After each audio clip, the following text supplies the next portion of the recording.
전광훈 목사를 비롯한 일부 보수교계 인사들이 내년 총선에 개입할 의도를 드러내고 있는 가운데 이 교회의 총선 개입을 저지하려는 단체의 움직임도 활발해지고 있습니다. 기독교 윤리실천운동과 사단법인 평화나무는 다가오는 총선에서 보수교계의 선거 개입을 막겠다며 교인들의 적극적인 참여를 당부했습니다. 이순규 기자의 보도입니다.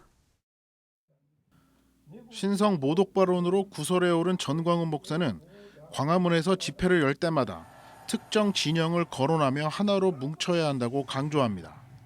자유우파의 정당들은 속히 하나로 뭉쳐 주시기를 바랍니다.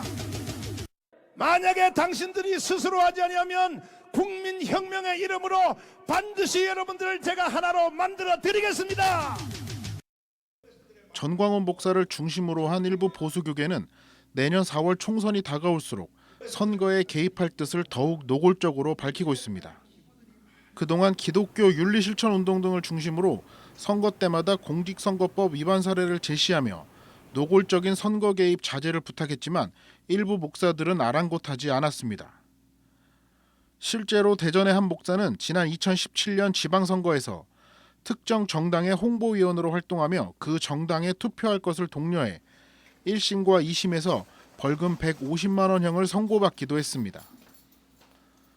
총선이나 지방선거 등에서 특정 후보를 노골적으로 지지해 벌금형이나 실형을 선고받는 교회 목회자들이 지속적으로 나오고 있는 상황인 겁니다.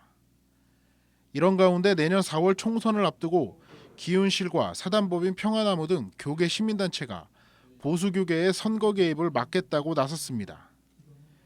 기윤실은 공명선거 감시단을 조직해 선거 기간 내 불법 선거운동을 감시하며 위반 사항이 중대할 경우 선거관리위원회에 고발한다는 방침을 세웠습니다.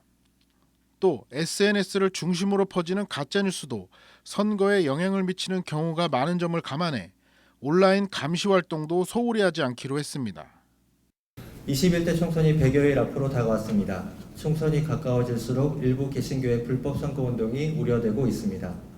정보통신망 등을 이용하여 후보자에 관계된 허위사실 글이나 비난이 담긴 글 작성 유포 시 합당한 처벌을 받을 수 있도록 온라인 감시 활동을 펼치도록 하겠습니다.